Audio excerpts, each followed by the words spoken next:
Bentwood Flats wasn't the kind of place you stumbled into by accident. It sat quiet between two sunburnt hills, low and stubborn like it had given up asking for anything from the world. 20 buildings, maybe, most of them half leaning into the wind, their shutters loose and unhinged. It was the kind of town where the dust didn't settle, just kept dragging itself up and down the main road like it was looking for something long lost. Folks there didn't look up much, didn't talk loud. You could walk down the street at high noon and only hear the wind, the creak of old boards, the sigh of something forgotten. And that's when she came in. Her name was Mara Lyle, though no one in Bentwood Flats knew that yet. She walked in slow, almost floating the way tired people do when their legs have stopped arguing with gravity. Barefoot, heels cracked, her toes red and raw from the cold. She wore a calico dress that looked more like memory than fabric, torn, dirty, slipping off one shoulder like it'd given up two. Around her shoulders, a thin wool shawl hung limp, stained and unraveling at the corners, the kind of thing you wouldn't even take from a lost and found box. And still, she clutched it like it was the only thing tethering her to the earth. Her hair clung to her cheeks in greasy strands, her lips split down the middle from thirst, and her eyes didn't land on anything. Not the buildings, not the people watching from behind cracked windows. It was like she wasn't even there, just the shadow of someone still walking out of sheer habit. And maybe that's exactly what she was. She didn't walk proud. She didn't beg either. There was no drama to her entrance, no gasping collapse in the middle of the road. She just kept moving like a wounded animal that hadn't figured out yet it was dying. I think that's what stayed with me the most the first time I heard her story. Not the bruises, not the blood, but that kind of quiet persistence, that flicker of something human, stubborn, pushing forward when the world had already said no. She wasn't running toward safety. She didn't believe in that anymore. She was running from something bad enough that even a ghost town like Bentwood Flats felt like her last shot. Have you ever seen someone like that? Someone who doesn't ask, doesn't hope, just keeps putting one foot in front of the other like that's all they have left? I remember once, years back, passing a woman on a rest stop bench in the middle of the desert. Her shoes were off. She was eating saltine crackers from a torn sleeve, and the way she looked at the horizon, it wasn't fear. It was the look of someone who didn't expect anything better, but kept breathing anyway. That's who Mara was in that moment. She hadn't eaten in days. The cuts on her feet wouldn't stop bleeding. And the cold was the kind that didn't shout. It just crept in, slow and quiet, until your fingers didn't move right and your bones forgot what warmth felt like. She didn't know if this town would take her in or spit her out like the others, but she had no more cards to play. 2 nights ago, she'd made a deal with herself. If she didn't find shelter before morning, she wouldn't try again. And then she saw him. Outside the general store, leaning against the frame with a sack of flour over one shoulder, stood a man who didn't duck out of sight like the rest. He didn't ogle, didn't sneer. He just watched her approach with a kind of stillness that didn't feel curious or cruel. Just present. His name was Will Crane, though no one in Bentwood Flats knew that yet either. He was tall, late 30s maybe, with a kind of face carved by time and sun. Deep lines around his eyes, a thick beard streaked with gray, and a limp in his left leg that said whatever hurt him hadn't fully healed. His clothes were simple, brown shirt, sleeves rolled, suspenders, boots that looked like they'd walked across counties. He'd come into town for flour and salt, nothing more. Will wasn't looking for company. He didn't expect people to be good, didn't bother pretending they were. He lived on the edge of Bentwood Flats for a reason. Quiet land, quiet goats, a life with no questions. But when he saw her, this woman barely standing, bleeding, shaking, he didn't look away. He didn't say anything either. And maybe that silence, that kind that doesn't judge, doesn't pity, that's rare. That moment right there, standing in the middle of a dead street with nothing but wind and dust between them, something shifted. Not because it was romantic, not because it was fate, but because sometimes two broken things recognize each other, and they don't need words to say, "I see you." Now, I don't know what brought you here. Maybe you just clicked on this video by chance, but I want you to think about something. What do we do with people like Mara? People who don't come with explanations, with pleasantries, with the right kind of story to earn our sympathy. Do we look away? Do we judge from a distance? Or do we stand still, like Will did, and just see them? Because sometimes that's the beginning of everything. Sometimes that's the only thing that matters. Bentwood Flats didn't offer much, just splinters, wind, and buildings leaning into their own shadows. But that day, it offered a doorway. A stranger who didn't look away. And for a woman on the edge of collapse, that was more than enough. That was the beginning. The man's name was Will Crane. He wasn't the kind of man folks in Bentwood Flats talked about much, not because there wasn't anything to say, but because most didn't know him, and those who did, well, they knew better than to ask questions. He lived on the outskirts of town, alone, a little cabin sunk into the hills, where the wind hit hard and the sun set fast. No family, no visitors, no reason to call.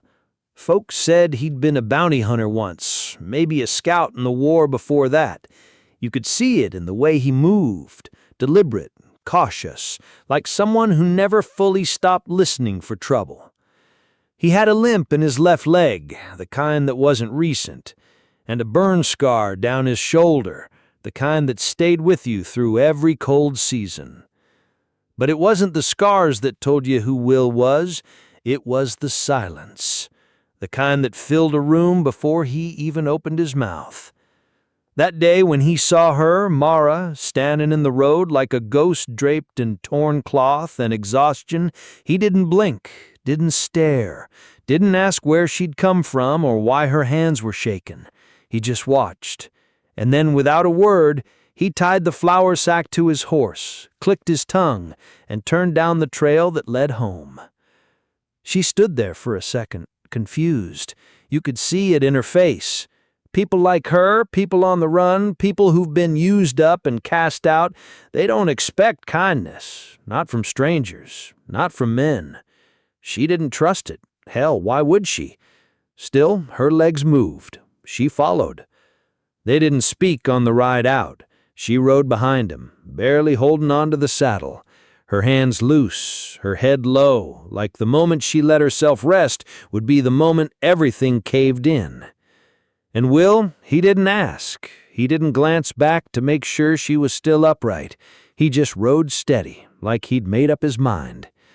That's what stuck with me about this part of the story. Not the action, not the mystery, but the quiet. Because sometimes silence is the loudest kind of mercy. When they reached his cabin, he helped her down, caught her by the elbow when her knees gave out. He didn't linger, didn't grip too tight, just steadied her long enough for her to stand, then opened the door. Inside, it was warm, smelt like firewood and dust. Not much to see, one cot, a table, some shelves, a kettle steaming on the stove. Bare bones, but alive. He pointed to the cot, said only, "That's yours." Then he ladled soup into a tin bowl, tore off a piece of bread, and set it on the table without looking her way. No conditions, no speech, just food and fire. And you could see it in her eyes. Mara wasn't sure what to do with that. She looked at him like she was waiting for the catch, for the offer she didn't want to accept.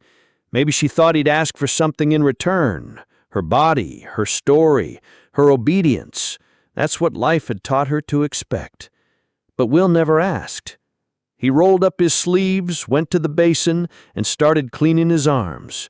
Calm, efficient, quiet. He didn't hover. He didn't watch her eat. He just let her be. And when she finally broke the silence, her voice barely there, she asked, "What do you want?" He dried his hands and said, "Nothing. You asked, I offered. I didn't take anything." That moment right there, it's small, barely a breath in the bigger story, but it's everything. Because how often do we meet someone who gives without asking? Not for thanks, not for secrets, just gives. I've been thinking about that a lot lately. How we measure worth. How some people, like Mara, walk through the world believing they have to trade something for every crumb they're given, that even safety has a price. But Will didn't operate on that kind of math. He brought out a folded quilt, laid it at the foot of the cot, and said, "I sleep in the barn. If you need something, knock once." Then he left. No lock on the door, no lecture, no promise, just space. And that space, it changed something. Not all at once, not dramatically, but enough. Later that night, Mara lay in the dark, full for the first time in days, her breath steady, her body warm, and for once her mind didn't spiral. She didn't cry in her sleep. That was new. Will sat alone in the barn, rubbing the limp in his leg. He didn't know why he let her stay. Told himself it was just one night, maybe two, but deep down he knew. He saw something in her, something familiar. Not beauty, not desire, just a person trying not to fall apart. And he made a decision right then, without ever saying it out loud. She stays. Not because she owed him anything, not because he needed saving, but because sometimes when you see someone drowning, you throw the rope, whether they ask for it or not. And maybe, just maybe, you remember what it felt like to need one too. The first night Mara slept under a roof that didn't demand something in return, she didn't cry. She didn't smile, either. But for someone like her, silence and warmth was more than enough. That was the thing about survival.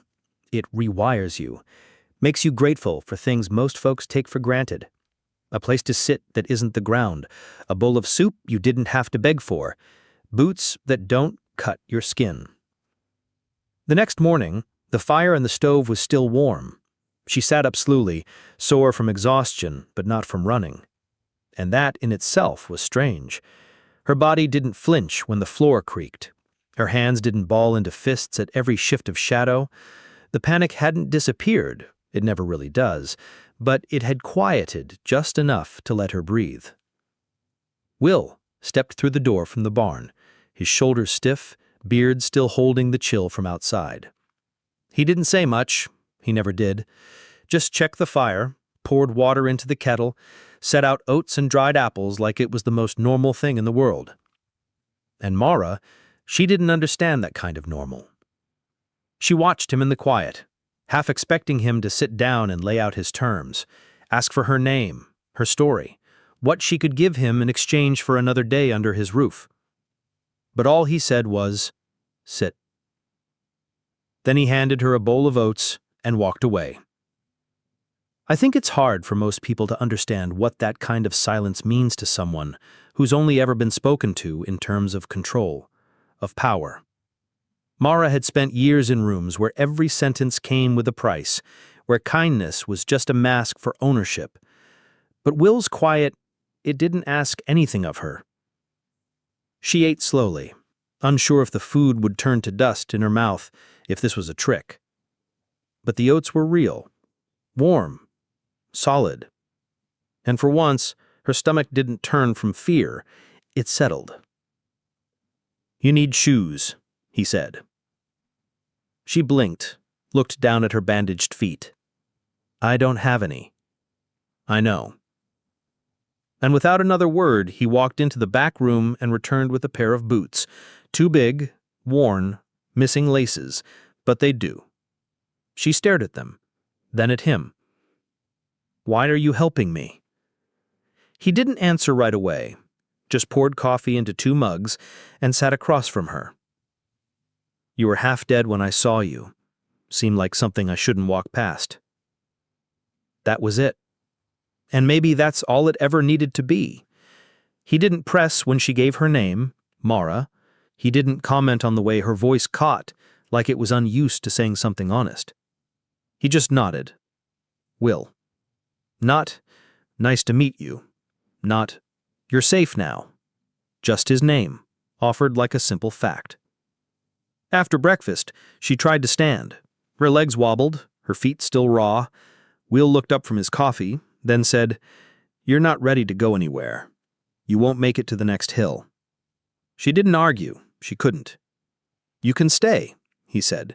I've got chores. Goats need feeding. Roof's leaking. You help out. You earn your keep. That's all. There was no suggestion of debt, no offer laced with unspoken meaning. Just work. Honest, straightforward, and clear. And Mara, she didn't know what to do with that. She'd lived too long in the kind of world where work came with hands on your waist, with doors locked from the outside. The idea of staying somewhere just to help patch a roof or feed a goat felt unsteady, but in a different way. Like maybe this unsteadiness was something she could grow into. Okay, she said, not fully believing the word herself. That day she followed him outside. The sun was pale but steady, and the frost still clung to the grass. Behind the barn, 3 goats bleated and pawed at the cold earth, Will handing her a bucket of feed. Heavy for her size, her arms shook a little under the weight. He didn't offer to take it, just watched to see if she could manage. She did, barely. He showed her how to pour it, how not to waste the grain, how to spread fresh straw from the sack. She listened, said nothing, learned. By noon, she'd helped scrub the basin clean, patched a tear in the quilt, and boiled water for more oats. Her hands ached, her knees wobbled, but for the first time in weeks, maybe months, she felt awake. There was no music playing, no cinematic swell, but inside her chest, beneath all the numbness, something stirred. Not trust. Not yet. But maybe the shape of something close to breathing again. I think we all have moments like that in our own ways. That slow shift from just surviving to something like living. Maybe you've had one too. A morning when the coffee tasted real again. When the silence wasn't hollow but peaceful. When your hands were busy and your mind, for once, wasn't screaming. Mara didn't say it out loud. She didn't need to. But that first full day, patching, feeding, mending, was the first time in years she hadn't felt like a ghost. And Will, he noticed. He saw how she didn't flinch when he passed her a tool, how she didn't ask for anything, how she worked until her arms shook, then sat down without complaint. He didn't speak it, but something in him settled too. He wasn't trying to fix her, and she wasn't trying to save him. They just worked.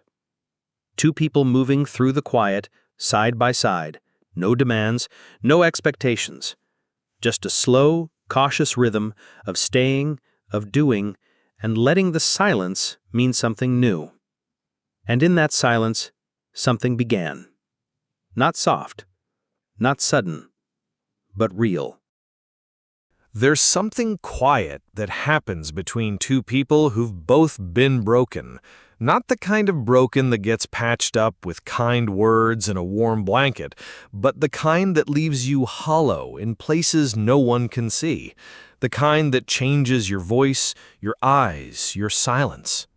Will and Mara didn't talk much about what came before, but it was always there, in the way they moved, the way they worked, the way neither one of them ever asked the other to explain. Will had seen war, not the kind written in medals or songs, but the kind that leaves smoke in your lungs and ghosts behind your eyes.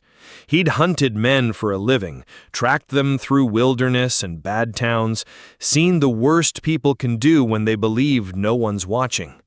Once, during an ambush outside Iron's Hollow, he watched a barn burn with a child still inside, and he hadn't been able to reach her. He never told Mara that story out loud, but one night, sitting by the stove, hands wrapped around a chipped coffee mug, he said just enough. There was fire. A girl. I didn't get there in time. That's all. And Mara, she didn't offer comfort. She didn't say, "It's not your fault," or "You did your best." She just nodded, because sometimes the only thing a person needs to hear is the sound of someone not turning away. She'd known her own kind of fire. Her body still carried the maps of it, scars, bruises, the slight hitch in her breath when a door closed too fast. She didn't tell her whole story either, not at once, but over time pieces came out, like threads slipping loose from a frayed coat. I was sold. First time was legal, my father owed too much. Second time wasn't. The man who took me said I was worth a rifle and a bottle. Will didn't say anything for a long moment, just refilled her coffee, set the kettle back on the flame. "You're not running anymore," he said. She looked at him. Not yet. That's how it was between them. No pity, no rush to fix what had already been broken too many times. Just space. Steady, simple, honest. They shared that space in the way they worked, fixing fence posts, hauling wood, boiling beans for supper. Mara learned how to patch a leaking roof. Will showed her how to set a tripwire, not to hurt anyone, just to give a little warning. He never hovered, he didn't explain things twice, but he always made sure she had gloves when it got cold. And she started to move differently. Her steps got firmer. Her hands stopped shaking when she reached for tools. She no longer stood with her back to the wall. She didn't flinch when Will passed close by, not because the fear had vanished, but because she finally had something steady to hold on to, her own presence. That was the thing. Will didn't try to make her feel safe. He just let her feel real again. I think about that sometimes, how often we try to fix people we barely understand. We rush to reassure, to patch, to promise. But what if the best thing we can offer isn't an answer, but simply space to breathe? Mara didn't need rescuing. She just needed someone who wouldn't look away. And Will, well, he didn't need saving either. But when he saw her stitching a torn glove without being asked, or scrubbing the basin clean at night, something in him softened. Not because she owed him anything, but because it had been a long time since the house held two sets of footsteps. They never called it healing. They never said they were helping each other. But in the silence between them, something solid formed. One night, Mara asked, "Did someone used to live here before me?" Will stood at the stove, his back to her. He didn't speak right away. "For a while," he finally said. "She didn't stay." That was all. She didn't pry. Just looked down at the quilt on her lap, stitched by hand, smelling faintly of cedar. Someone had loved this place once, and someone had left. But that story didn't need to be told. Not yet. Sometimes she still woke in the dark, breath caught in her throat, waiting for footsteps that never came. And sometimes Will sat in the barn long after the sun had gone down, sharpening an old blade, not because he needed it, but because the motion kept his hands from shaking. But each morning they rose. Mara checked the goat trough without being asked. Will started making enough breakfast for two without thinking about it. They still didn't touch, not in the way people think of love, but there were moments, passing tools, brushing shoulders, shared glances by the stove, where something quiet and tender lived. One night, she looked up from peeling potatoes and asked, "Do you ever wonder who I was before?" Will didn't stop sorting nails. He just said, "Sometimes, but I figure if you wanted to tell me, you would." She nodded. "You're the first person who didn't ask my story before giving me bread." He looked at her then, steady, clear. "You've got hands that know work. You don't ask for extra. You know when to leave silence alone. That tells me enough." She didn't cry, but something inside her settled. It wasn't romance, it wasn't rescue, it wasn't a new beginning dressed up in pretty words. It was two people choosing every day not to leave. And maybe, just maybe, that was more than enough. The first frost came in the night, quiet, almost gentle. It crept over the fields in a thin veil of white, tucked itself into the cracks of the old porch, and made the goats huddle tighter against the barn walls. When Will stepped out before dawn, his breath came out in slow clouds, and the familiar ache in his leg reminded him of what was coming. Winter. He'd always handled it alone. For years he'd stacked the wood, sealed the cracks, counted every jar on the shelf with the precision of a man who didn't expect help and didn't want any. But this year, he wasn't the only one moving through the cold. Inside, Mara was already up, hands wrapped in cloth, sleeves rolled. She didn't say much, just stirred the coals back to life, the way she did most mornings now. Not because she was told, not because she owed anyone anything, but because it needed doing. There was a rhythm to the way she moved, a quiet purpose. She swept the floor without being asked, checked the goat trough before breakfast, took note of what needed mending and simply did it. And Will, who'd long gotten used to silence as distance, began to understand it could also mean trust. You ever notice that? How people who've been through too much often speak in what they don't say? I think about that sometimes. The way survival turns loud gestures into quiet ones. How some of the strongest things we offer each other come without announcement. That morning, Will asked, "You ever been through a winter up here?" Mara didn't look up from the kettle. "Closest I got was Dead Ridge. Spent most of it locked in a back room." He didn't ask more, just nodded. "We'll patch the root cellar first, then split wood till our arms give out." She smiled, just barely. "That your idea of motivation?" He grunted. "I don't do pep talks." They got to work before the sun broke over the ridge. Mara held the lantern while Will wedged sacks and straw into a drafty corner of the root cellar. Then came the woodpile, chopping, stacking, brushing snow from the edges. It wasn't glamorous, it wasn't cinematic, but it was real. And in that labor, something shifted. Mara wasn't just passing through anymore. She wasn't a guest. She wasn't a burden. She was part of it. You could see it in how she reached for the hammer without being told, how she adjusted her scarf without flinching when Will walked past, how she looked out at the hills not like someone scouting an escape, but like someone watching over what was hers, too. The house changed with her, not in some dramatic way, but slowly, steadily. The smell of firewood, boiling oats, soap, the way 2 chairs stayed pulled close to the table now, the extra boots drying by the stove. Even the quiet felt different, shared, not empty. Will still kept the rifle by the door. Habit didn't vanish overnight. And Mara still checked the locks twice some evenings, eyes trailing the edges of the window like she was waiting for an old shadow to show up uninvited. But the difference was, now she wasn't waiting alone. There was a night when the wind slammed the shutters hard, loud enough to wake the goats. A year ago, she might have curled up, breath tight, preparing for someone to break the door down. That night, she just stood, steadying the candle with one hand, and walked to the window. Will joined her a second later. They didn't say a word, didn't need to. It was just wind. You know, I think there's a kind of peace that only comes after you've known real fear, when your body finally stops bracing for the worst and starts believing, even a little, that it's safe now.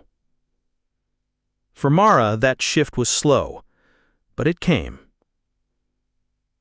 She no longer apologized for taking up space, no longer whispered when she spoke, no longer jumped every time the goats knocked something over. The past didn't vanish, but it stopped leading every thought. And Will noticed. He saw how she didn't hesitate to take initiative, how she worked alongside him, not behind, not beneath, just beside. He didn't say it, but something in him softened. The kind of soft that doesn't show on the outside, but settles deep. The kind that lets you sleep without the rifle right next to your hand. They weren't saving each other. That wasn't the story. They were surviving together. Differently now. Not with clenched fists, not with backs turned, but shoulder to shoulder. And that made all the difference. The snow deepened as the days passed. Mara learned how to bank the fire for the night, how to chop onions without wasting the good layers, how to find stillness in a house that had once only echoed with her fear. And Will, he started letting her carry the heavier buckets, trusted her with the cellar key, listened when she pointed out which roof boards needed replacing. There was a moment late one afternoon when they finished patching the last of the windows. Mara sat on the porch step, shawl pulled tight, staring out across the frozen hills. Will came out with 2 mugs of coffee and set one beside her. She didn't say thank you. He didn't say you're welcome. They just sat, letting the steam rise into the cold. And in that quiet, in that shared breath between sips, they both knew they were no longer preparing for winter alone. They were already in it. Together. And for the first time in either of their lives, that didn't feel like something to run from. It felt like something to stay for. It started with tracks. Just 2 sets of hoof prints in the snow, curling through the ridge behind the goat pen. Will spotted them at first light, quiet as always, his breath fogging in the cold while his eyes scanned the tree line. The horses hadn't come close to the house, but they'd watched. He could tell. You spend long enough tracking men across wild land, you learn the shape of a cautious presence. He came back inside, snow still clinging to his boots, and Mara was by the stove, stirring a pot of oats, her hands steady, her face calm, but something in the way she looked at him, just a flicker, barely there, told him she knew. "What is it?" she asked, not turning from the pot. Will pulled off his gloves, brushed off his coat. One rider, didn't come close, circled, turned south. Mara set the spoon down carefully. Her shoulders stiffened, but she didn't panic. "He see the house?" Will nodded slowly. I think he already knew where it was. She didn't ask who. She didn't have to. "Tall man?" she asked, voice thin. "Gray coat? Hat pulled low?" Will's silence said enough. Mara didn't break, didn't crumble. Her fingers clenched the counter, but she didn't cry. She didn't run for the door. Instead, she took a breath and asked, "What are you going to do?" Will looked at her, really looked, and for a second, I wonder if he saw the girl she used to be, the one who ran barefoot down frozen roads, bleeding and hungry, afraid of every boot step behind her. But that girl wasn't standing here now. This woman? She wasn't running. "I've thought about that a lot," Will said. "So have I," Mara replied. They stood in the silence, both of them shaped by pasts that weren't their choosing. Neither of them asked for a confrontation, but it was coming, and both of them knew it. Will's voice was steady when he said, "You don't have to be here when it happens. If you want to leave," she cut him off with a look, not angry, just firm. "And go where? Back to ditches? Back to hiding behind barns and praying no one sees me?" She shook her head. "No. You said it yourself. He doesn't let go easy." Will's jaw tightened, not from frustration, from understanding.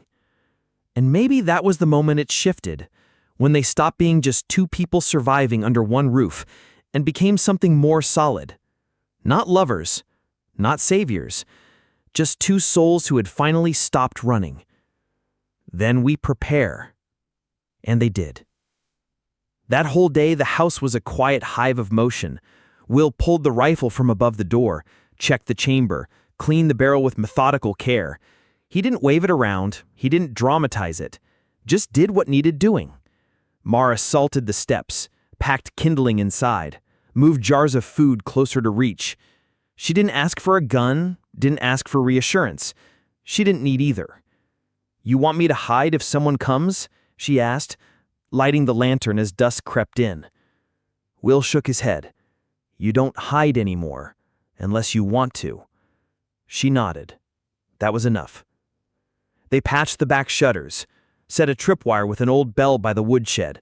Nothing that would hurt, just something that would warn. They cleared the front path in case they needed to move fast. Not because they were expecting war, but because they refused to be caught flat-footed. And maybe you've been there too. Not literally, maybe not with rifles or shutters, but in that feeling, when your past shows up uninvited, when the old version of you, the scared one, the small one, wants to run again, but this time you don't. That night, the house felt heavier, like it was bracing for something. The stove glowed hot, stew bubbled low, and outside, snow kept falling in slow, deliberate flakes. They sat at the table, eating in silence, not tense, focused. Will finally said, "You told me he traded you for a rifle." Mara looked at him. Her voice was steady. "That was the plan. He said I wasn't worth food anymore. He had debts." Will nodded, slow and deliberate. "You think he's looking for you?" "I don't think he likes losing, and he never lets go easy." Will sat back in his chair. His presence, always steady, always grounded, settled like a promise. If he comes here, he leaves empty. Mara didn't smile, but her eyes held something that hadn't been there before. A flicker of certainty. "He won't understand that," she said. Will gave the smallest shrug. "Don't need him to." They didn't toast. They didn't shake hands or seal it with a plan. But they both knew, if the past came knocking, they'd answer it. Together. Later that night, Mara sat near the fire, watching the flames. Will stood by the door, oiling the hinges, making sure they wouldn't stick if he had to move fast. She said, "I used to think if I ever saw him again, I'd run. Even in my dreams, I was always running." Will looked at her, his voice quiet. "And now?" She didn't answer right away, just kept her eyes on the fire. "Now I want him to see me standing." Will didn't reply, but something in his face shifted. Not surprise, not pride. Understanding. Deep and real. You know, sometimes the bravest thing we ever do isn't drawing a weapon. It's standing still. Choosing not to run when everything in your bones tells you to. Mara didn't fold that night. She folded the blanket, set her boots beside the cot, slept without a plan to leave by dawn. And Will? He didn't go to the barn like before. He stayed by the door. Not because he was afraid, but because he understood exactly what he was protecting. And for the first time since the fire that broke him, he didn't hold the rifle like a crutch. He held it like a line in the sand. Something that said, "Not this time. Not her. Not here." It happened in the kind of silence that makes you hold your breath without knowing why. The sky was overcast that morning, the kind of heavy gray that settles low on the hills like a warning. Snow had started falling again, not in big storm-born flurries, but slow, steady flakes that made everything feel suspended, like time had paused just long enough to let something old catch up. Mara was by the window, arms crossed, coat on. Will stood at the door, loading the rifle with quiet precision. Neither of them spoke much that morning, not because they were afraid, but because they didn't want to waste breath on what was already coming. And then they heard it. Hoofbeats. Not many, just one horse, slow and deliberate. Will stepped out first, calm even, rifle at his side, but not raised. Mara followed a few steps behind, steady as stone, not hiding, not trembling. A rider came into view, cutting a path through the snow like he owned it. Long, dust-colored coat, frayed at the edges, a dark hat pulled low over his face. His horse was lean, worn down, but the man sat tall in the saddle like he thought posture alone could still make people afraid. He didn't get off the horse, just stopped maybe 15 feet from the porch, and smiled. Not a kind smile, not even a threatening one, just the kind of grin you learn to fear, the one that doesn't reach the eyes.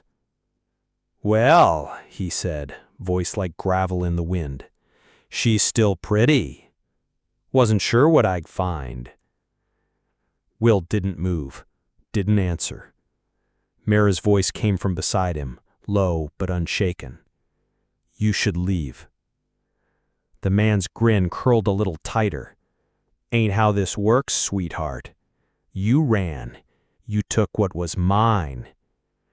"You took nothing," she said. "You don't own people."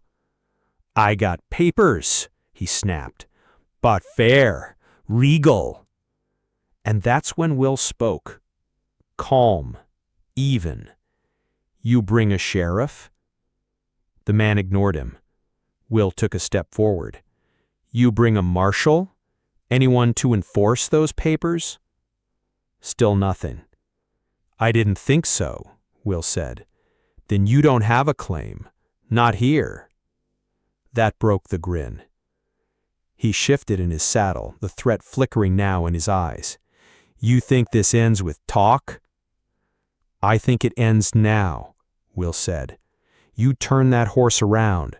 You don't come back." The man looked at Mara again, trying to find the girl who used to flinch, who used to obey. But she wasn't there anymore. She stepped forward, just 1 foot, not dramatic, just deliberate. "You already broke," she told him. "Long time ago." And that was it. Will never lifted his rifle. Mara never raised her voice. There were no gunshots, no shouting, no blood in the snow. Just a man who realized too late that the thing he thought he owned had outgrown him. That the house in front of him, that woman, that silence, they didn't belong to him. They never had.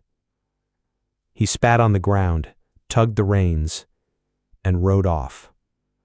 The hoofbeats faded into the trees, swallowed by snow and wind. Will didn't move right away. He waited until the man was gone, then lowered his shoulders, exhaled slow. "You all right?" he asked. Mara nodded. "I'm not shaking." And that was all that needed saying. They went inside, closed the door.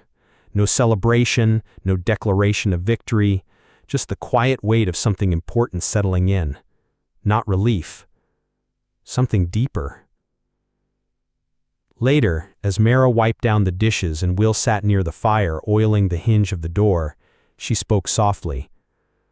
"I thought I'd feel free. But it's not that. It's ownership. Like I finally got to decide what happens next."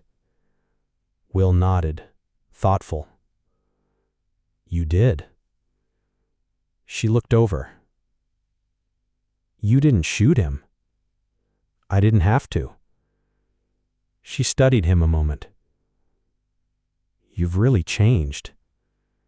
He nodded again. "Because you stayed."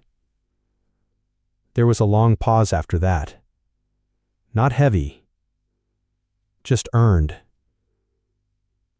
She stood, walked to him, and placed a hand gently on his shoulder just above the burn scar. And when he turned to face her, he didn't flinch, he didn't brace. He just looked at her the way he always had, like she was human. And this time, for the first time in years, She believed him. They didn't win with fists or firepower. They won by standing still. And that kind of victory, the kind you don't have to explain, sometimes lasts the longest. The snow had quieted by morning, leaving a hush across the hills that felt almost sacred. You could hear the creak of the trees, the distant snap of ice along the fence line. Inside the house, the fire had burned low, but the coals still held warmth, steady, red, alive. Mara stood near the window, hands wrapped around a chipped mug. Her breath fogged the glass as she watched the horizon, not looking for danger anymore, not expecting anything in particular. Just watching. Just being. The man who had once claimed to own her was long gone. He'd disappeared into the woods the way a bad dream fades with daylight. Not gone forever, maybe, but no longer sharp, no longer in control. But strangely, there was no celebration in her chest, no rush of victory, no triumphant music swelling in her bones. Just quiet. I think we often imagine that reclaiming your life feels like fireworks, like some bright cinematic after moment. But the truth? It's slower than that, more grounded. It feels like breathing again without noticing, like sipping your coffee and realizing your hands aren't shaking, like waking up and choosing not to run. That's what Mara felt now. Freedom didn't come in the standoff. It came in the decision not to leave. Will came in from the barn just as the sun crept over the ridge, casting a faint orange through the frost on the windows. He was covered in hay and dust, as usual, moving a little stiff from old scars, but when he saw her standing there, something in his expression shifted.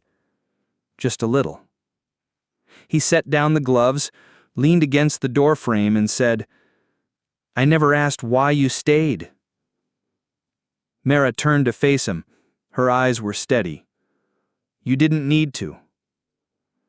Will looked down, rubbed his hands together like he was warming up for something harder than chopping wood. "When she left," he said, and Mara knew he meant the woman before her, whoever she was, "I told myself it was because she wanted more than I could offer. But the truth is, I didn't know how to give it." He didn't dress the words up, didn't sugarcoat them. He just laid them down like tools on a bench. Simple, used, honest. "I didn't talk, didn't listen much. Thought silence was the same as peace. Thought working hard made up for never showing up in the ways that mattered." Mara held his gaze. "Maybe she left because you didn't let her be seen." Will nodded. Slowly. "I think that's exactly why." There was a long pause between them. Not uncomfortable, just real. "I'm not here because you saved me." He didn't flinch. She continued, voice clear. "I'm here because you never tried to own me, because you never asked for more than I had, because you treated me like I already belonged to myself." She took a breath, the kind that goes all the way down. "And because I realized I want to wake up in a place where I don't have to explain why I stayed alive." Outside, the snow shifted from white to gold in the morning sun. The roof groaned softly under its weight. A crow called from somewhere in the trees, the only voice breaking the stillness. Will didn't say anything right away, just stepped into the kitchen, poured himself a cup of coffee, then sat across from her and looked her in the eye, not like a man trying to figure her out, but like a man finally okay with not needing to. "So what now?" he asked. Mara smiled, faint but true. "Now we live. Not for each other, not because of what we've been through, just because we can." And maybe that was the answer neither of them had known they were waiting for. There was no declaration, no clasped hands or whispered promises, just two people who'd walked through fire and chose, quietly, deliberately, not to walk away. They didn't name what they were, didn't write it down or try to define it, just cooked breakfast, split wood, took care of the goats, let the days come and go like weather. And maybe that's all some of us are looking for. Not rescue, not romance wrapped in perfect lines, but the kind of home you can stand in without armor. The kind of person who doesn't ask you to shrink. A life not earned by escaping something, but built by choosing to stay. And when the wind picked up later that day, rattling the shutters and tugging at the eaves, neither of them moved to check the door. They just looked at each other and kept sipping their coffee. Spring came slowly to Bentwood Flats, the way it always does after a hard winter. Cautious at first, like it wasn't sure it was welcome yet. The snow didn't vanish all at once. It melted in quiet patches, beneath the porch steps, along the edges of the barn, dripping off the eaves like old tears finally let go. It had been months since the man rode away, months since Mara stood on this land not as a stranger, not as a shadow, but as someone who'd decided to stay. And now, for the first time in years, the air didn't feel like something she had to brace herself against. She walked with her shoulders loose, her eyes ahead, not scanning for exits, but scanning for what needed tending. There was always work. The fence needed replacing along the north side. The chickens had figured out how to get past the loose plank near the coop. A fox had made a nest under the shed, and Will had been tracking it quietly, not to kill it, just to understand its rhythm. And then there was the kitchen. One afternoon, as they were cleaning up after supper, beans, fresh cornbread, and the last of the winter carrots, Mara wiped her hands on a towel and turned to Will. "I think we should paint the kitchen," she said. He looked up from where he was stacking kindling by the stove. "Painted?" She nodded. "Something warm, yellow maybe, something that doesn't feel like it came with someone else's grief." Will didn't answer right away, just set down the wood, stood up slow. "You want yellow," he repeated, like he was tasting the idea. Mara smiled. "I want it to feel like it's ours." There was a stillness between them then. Not awkward, but full, like the moment before a seed breaks open under dirt. Will leaned back against the counter. "That the kind of thing folks do when they're settling in?" "I guess so." "Not just passing through anymore?" She shook her head. "Not for a while now." The next day they rode into town. It was the first trip they had made together that didn't have urgency behind it. No supplies for a storm, no bartering for traps. Just paint. And nails. And a few bolts of fabric Mara had been eyeing through the window of Miss Ellery's store for weeks. When they got home, she opened all the windows, let the fresh wind in, carried every dish and cup out onto the porch and scrubbed them until her hands were red. Will started sanding the cabinets, whistling a song she didn't recognize but liked anyway. You ever notice how the smallest things can mean the most? Like painting a wall not because it's broken, but because you plan to look at it for years to come. That was Mara now. She wasn't surviving anymore. She was planting things, fixing what didn't need fixing right away, making a place not just livable, but hers. That night, after the first coat of paint had gone up and the house smelled sharp and new, they sat by the fire. She had her knees tucked under her, a book open on her lap, but she wasn't reading, just watching the way the light danced on the ceiling. Will sat across from her, sharpening the same blade he always did, even though he rarely used it anymore. "I used to think," she said, "that staying in one place meant giving up, like I'd be stuck again, like stillness was the same as being trapped." He looked up, said nothing. "But this is different," she went on. "I'm not here because I have nowhere else to go. I'm here because I finally stopped running from myself." Will studied her a moment, then asked, "You sure you're not just saying that to make me feel better?" Mara laughed, soft, warm, real.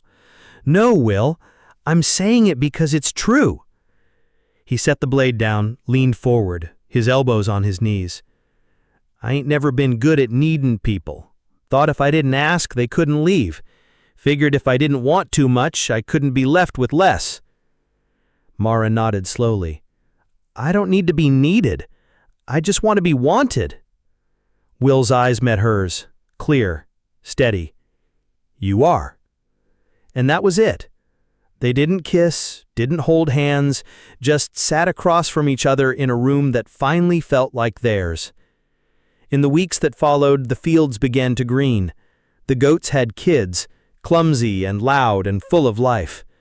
Mara planted herbs by the window, sage, thyme, a little rosemary. She stitched new curtains, not because the old ones were torn, but because she wanted the morning light to come in soft. And Will, he caught himself humming more often. He started carving again, small things at first.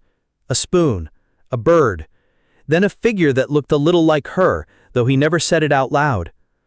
They didn't talk much about the past anymore, not because it hurt, but because it no longer held power. It had become something they carried, quietly, respectfully, like an old scar that didn't ache in the cold anymore. One morning, Mara stepped onto the porch with her coffee, looked out at the fields, the barn, the line of trees beyond, and said to herself softly, "This is home." Not because it was perfect, not because it had erased everything that came before, but because for the first time she'd chosen it, fully, without fear, without condition. And Will, watching her from the doorway, didn't say a word. He didn't have to. She was here. She wasn't leaving. And that was enough. The last frost came and went with little ceremony. One morning the ground was still hard and gray, and the next, wild grass pushed up through the soil like it had been waiting all winter for permission. Birds returned, wrens mostly, building nests in the rafters of the old barn, their song light but persistent, the kind of sound that quietly insists, life goes on. And it did. The days grew longer, not suddenly, but inch by inch. Will and Mara moved through them like people who understood the weight and value of routine, not because they were trapped in it, but because they chose it. There were fences to mend, seeds to plant, a stubborn goat that kept slipping past the gate and nibbling the apple saplings Mara had started behind the shed. Will chased it off, grumbling the way a man does when he doesn't really mind the inconvenience. Inside, the walls had dried a soft yellow, just like she wanted. The curtains caught the sun in the morning and let it spill across the floor like warmth had shape. The kitchen had no shine to it, nothing polished, but every pan had its place, every drawer closed without sticking. There were 2 mugs that sat side by side on the shelf, not because anyone said they should, but because that's where they always ended up. Some days they spoke a lot. Other days they didn't speak at all, and that was fine too. It was the kind of silence that doesn't press, doesn't demand, just is. And maybe that's what Mara noticed most, that she no longer walked like someone bracing for the door to slam behind her. She didn't pack food just in case, didn't study the weather for escape routes. Her shoulders were lighter, and her eyes didn't dart.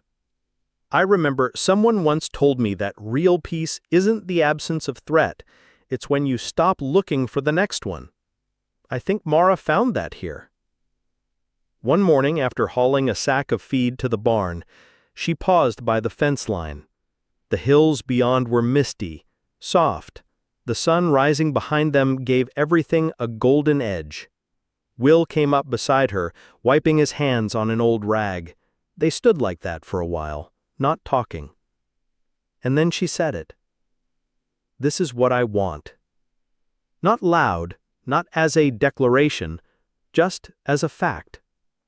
Will glanced over, a question in his eyes. "All of this," she said, motioning with her chin toward the house, the dirt under their boots, the long stretch of land that seemed to breathe with them now. Will cut that in like he always did, slowly, seriously, like he understood that the right kind of truth shouldn't be rushed. He didn't offer her a ring, didn't ask her to stay. He didn't need to. They both already knew. And maybe that's what made it different from anything that had come before. There were no promises carved in stone, no forever pinned to the wall, just two people who'd been broken in different ways, now standing side by side, not out of necessity, but out of choice. Have you ever felt that quiet moment when you realize you're no longer surviving, but actually living? When the place you're in stops feeling like a temporary stop and starts feeling like a place your name might belong? I think for Mara, that realization came not all at once, but in layers. It was in the way Will handed her the hammer without speaking, knowing she'd want to finish nailing the last board herself. It was in the way she kept adding wildflowers to the window box, even when the wind tore most of them away. It was in the way neither of them apologized for the past anymore. They didn't try to erase it. They just lived with it. The way you live with a scar. Acknowledging it, but no longer letting it write your story. That afternoon, Mara picked up a paintbrush again. Not for the kitchen this time, but for the barn door. A soft blue. Something she said reminded her of sky before rain. Will teased her about it, called it too hopeful. But he helped anyway, his hand steady on the ladder while she painted high. And as the sun dipped behind the hills that evening, casting long, golden shadows across the land, they sat on the porch, 2 chairs, 1 blanket, a pot of coffee that had gone cold, but no one minded. The wind carried the smell of dirt and pine. Somewhere in the distance, a coyote called. It didn't spook them. Nothing much did anymore. Will looked over at her and said, "We made it through another season." Mara nodded. "Yeah, and not just made it through." He smiled. "You're right." They didn't toast, didn't speak any vows. They didn't need to. Because sometimes the strongest commitment isn't the one written down. It's the one lived quietly, every day, in small acts of staying. And that house, the one that had once been a refuge, a stopgap, a shelter from the storm, wasn't just a roof anymore. It was home. Because they chose it. Because they chose each other. And because, finally, they had stopped running.